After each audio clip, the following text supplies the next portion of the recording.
যে ব্যক্তি অজু করে এবং অজুকে পূর্ণাঙ্গরূপে সম্পন্ন করে তারপর কালেমায়ে শাহাদাত পাঠ করে, তার জন্য জান্নাতের 8টি দরজা খুলে যায়।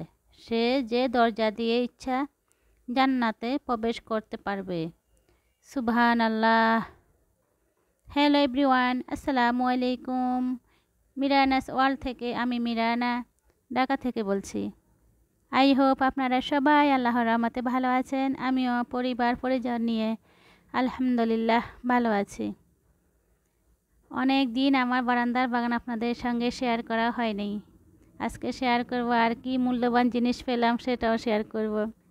সকালবেলা ঘুম থেকে উঠে দেখেন এই যে ডিম চিতই বানিয়েছি। এটা খেতে অনেক মজা লাগে।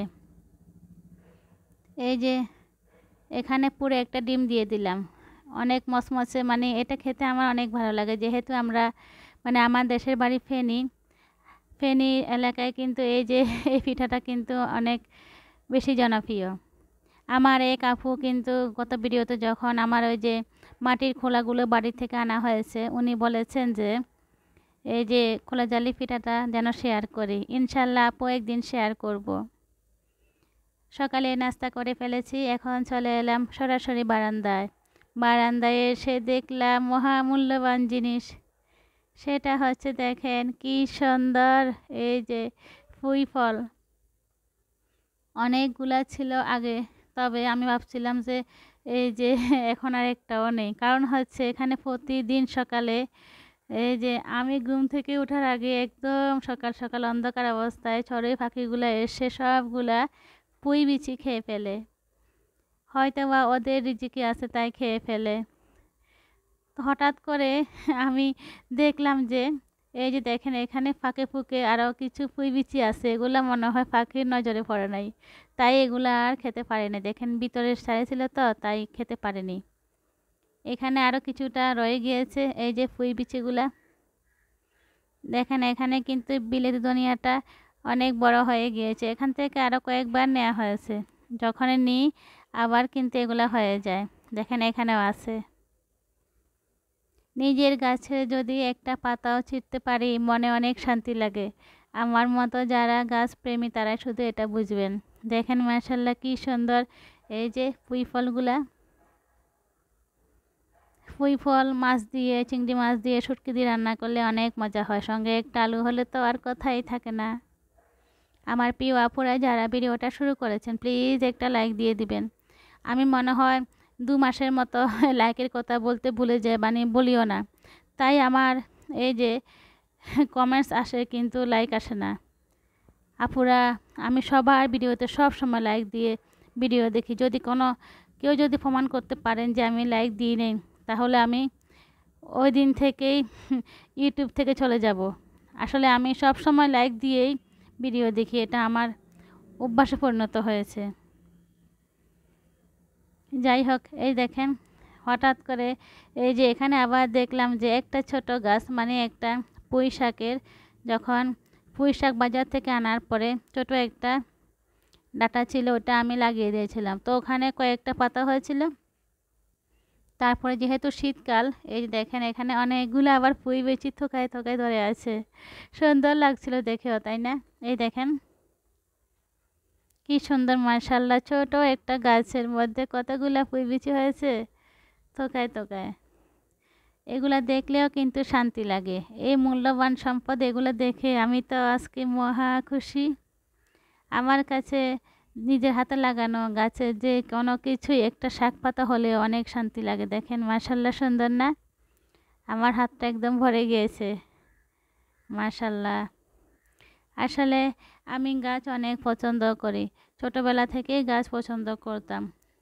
বিয়ের আগে দেশের বাড়ি ছিলাম তখন কিন্তু অনেক গাছ লাগাতাম। কোনো সময় গাছ বড় হতো বা গাছে ফল আসতো, কোনো সময় আবার গাছ মারা যেত বা ফলও আসতো না, এরকমও হয়েছে। তারপরেও কিন্তু আমি গাছ লাগাতাম, এটা আমার শখ। আর এখন ঢাকা শহরে এসেও কিন্তু আমার ছোট্ট 2টা বারান্দার মধ্যে আমি গাছ লাগাই, এটা আমার শান্তি লাগে।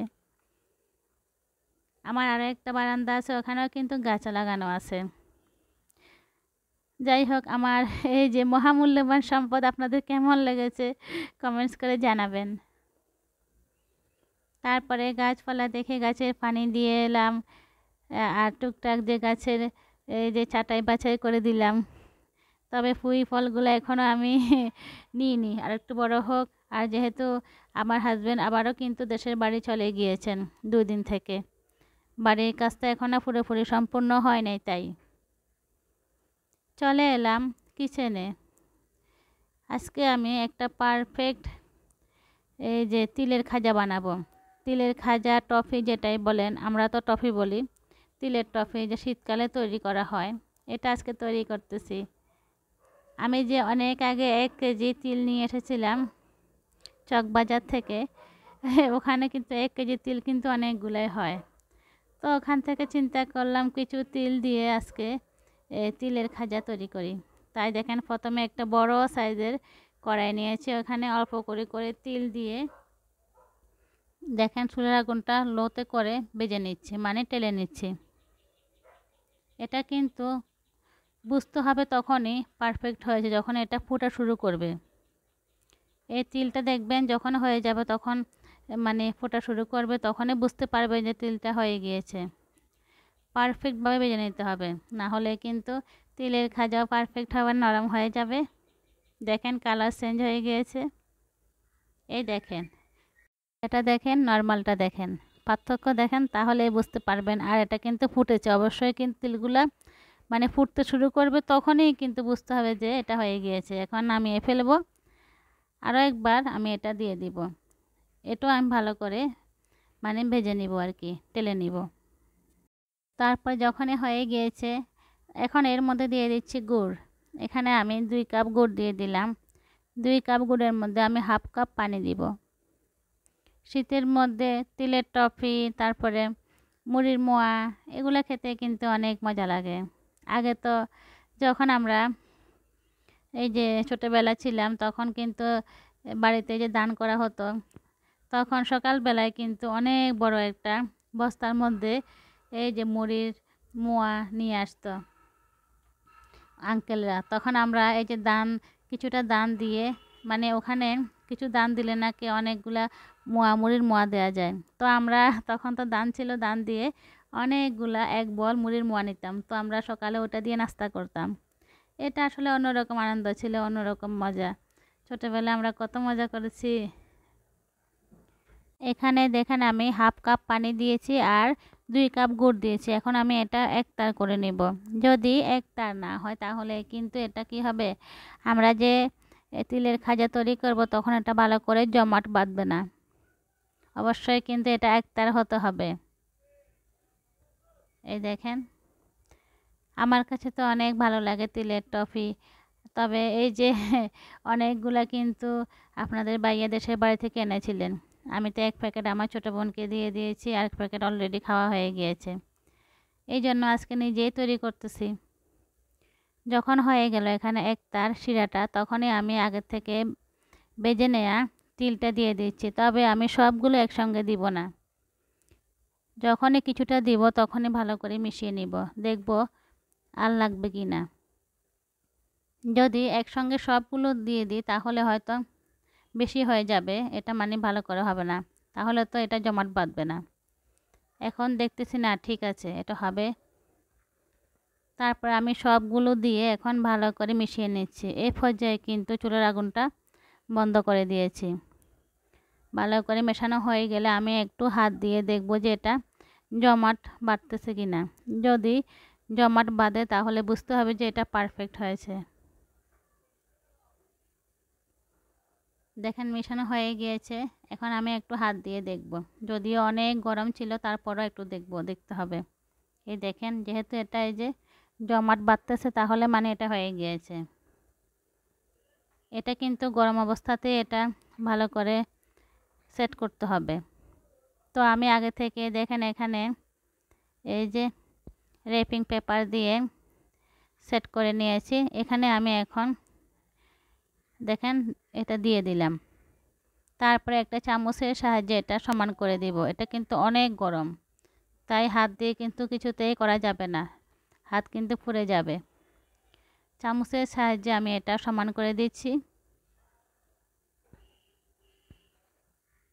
আসলে কিন্তু এটা সহজ, বাসায় যদি পারফেক্ট কোনো কিছু করা যায় তাহলে দেখবেন এই যে নিজের কাছেও কিন্তু শান্তি লাগে, আর ফ্যামিলির সবাইকে যদি একটু ভালো খাবার দিতে পারেন তাও কিন্তু অনেক তৃপ্তি লাগে। এখন আমি এই যে এই পাশ টেনে এনে ভালো করে এটা এই যে সেট করে নিচ্ছি। এটা আমি রেখে দিব 30 মিনিট। 30 মিনিটের মধ্যে কিন্তু ইনশাল্লাহ এটা সেট হয়ে যাবে। এখন কিন্তু গরম আছে দেখেন। আর আপনাদের যাদের কাছে এই র্যাপিং পেপার নেই তারা কি করবেন, পলিথিন আছে না, পলিথিন দিয়েও কিন্তু এটা করা যায়। এটা হয়ে গিয়েছে দেখেন, আমি কেটে নিয়েছি। এখন এই যে দেখেন, এটা আমি একটা এই যে হাফ প্লেটে সাজিয়ে নিচ্ছি। দেখেন কতটা পারফেক্ট হয়েছে। এটা খেতে কিন্তু অনেক মজার। যেটা বাজার থেকে এনেছিলেন উনি দেশের বাড়ি থেকে, ওটার থেকেও কিন্তু এটা মজা হয়েছে, আর কিন্তু এটা স্বাস্থ্যসম্মত। যাই হোক, আপনাদের কেমন লেগেছে এই তিলের খাজার রেসিপিটা অবশ্যই কমেন্টস করে জানাবেন। আর যারা এতক্ষণ পর্যন্ত ধৈর্য সহকারে আমার সাথে ছিলেন, অনেক অনেক ধন্যবাদ সবাইকে। অলরেডি কিন্তু কয়টা খাওয়া হয়ে গিয়েছে।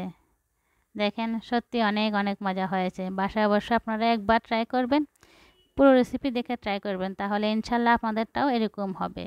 সবাই অনেক ভালো থাকবেন, সুস্থ থাকবেন। আল্লাহ হাফেজ।